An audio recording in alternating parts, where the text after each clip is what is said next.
I'm Rich Carroll. This local news is a service of Flagler County's Toyota dealer, Beaver Toyota, here to wow you. Flagler County's former election supervisor, Kimberly Weeks, is begging county commissioners to let her off the hook for a hefty sum she owes them for costs incurred due to false accusations and meritless ethics complaints. Amy Cherry has the story. Weeks, who was convicted of illegally recording local officials, served a month in jail over the summer. She offered commissioners a $20,000 settlement, a far cry from the $129,000 plus interest she owes the county. Commissioner Dave Sullivan calls it a non-starter for him after he says Weeks fought this every step of the way. I don't see her admitting guilt here either in what she said. I basically says, I'm sorry this happened and I'd like it to end now. And I understand her position now, but she's had years to have taken this stand if she had felt sorry about what happened. So right now, I know it's hard, but I don't see any way, based on the history I have with this, which is pretty close history since this started, I don't see any way I can go along with this. Commissioner Donald O'Brien agreed. This letter is really an insult to my intelligence, to Mr. Erickson's intelligence, and a lot of other people's. And it's an attempt just not to suffer the consequences of what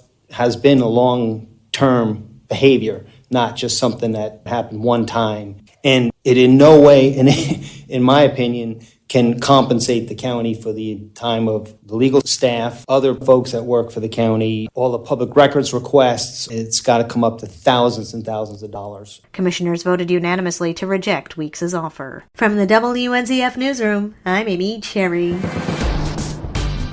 A suspect is arrested in a 2018 cold case, John Arking reports. 64-year-old Kim Zahir was arrested last week and charged in the manslaughter death of her 85-year-old mother, Frances King, in December of 2018. Zahir had called 911 to report her mother needed an ambulance but was found deceased in her home. Further investigation discovered that King was extremely malnourished and living in deplorable conditions. While an autopsy ruled that King's death was a homicide due to elder abuse, neglect, and starvation, the investigation stalled when detectives encountered difficulty obtaining medical and legal records to prove Zahir legally was responsible for her mother's care. However, a detective with the Flagler County Sheriff's cold case team was eventually able to locate documents that Zahir was the primary care surrogate for King at the time of her death. Sheriff Rick Staley. Our cold case detective worked these cases and solved the first case of a woman who died because her caretaker did not take proper care of her and left her in a very poor condition, resulting in her death, according to the medical examiner. This is hopefully just the beginning of solving some of our unsolved crimes. Zahir is charged with manslaughter of an elderly disabled adult and is being held on a $500,000 bond. From the WNZF Newsroom, I'm John Arkin.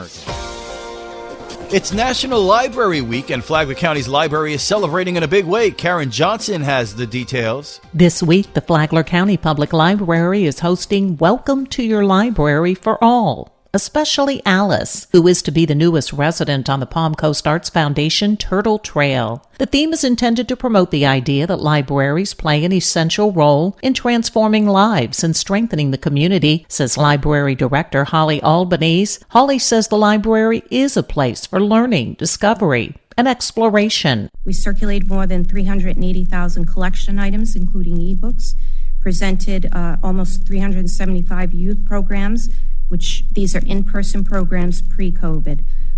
Almost 4,000 children and teens attended. Presented 75 programs for adults, including technology classes, attended by almost 1,500.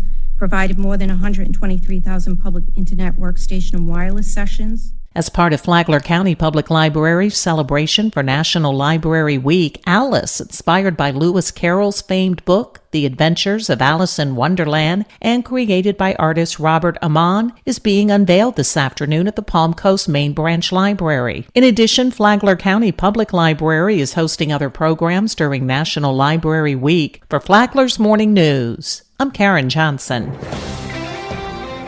We told you yesterday about a local business owner who employs her kids. If you go to Crab Shack 386 in Bunnell, you can see owner Kiana Gordon and some of her 10 kids working there. She says they get paid, and on a recent business report here on WNZF, Bob Newsom of Flagler Tax Service said that while Gordon is getting a tax write-off for hiring her kids, she also pays the government. Medicare and Social Security comes out of your check plus whatever the withholding is.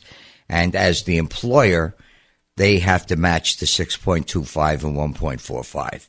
So realistically, about 18%, 17% is going up to the kitty. Newsom said that even more realistically is those two percentages are already contributing to Gordon's children's retirement. You can listen to the Business Report every Saturday morning at 10 here on WNZF Radio. The podcast is on the Flagler Radio app. Tomorrow we meet Curtis from Coquina Brewery. From the WNZF Newsroom, I'm Deb Albertson. And now you're up to date on Flagler's Morning News. I'm Rich Carroll.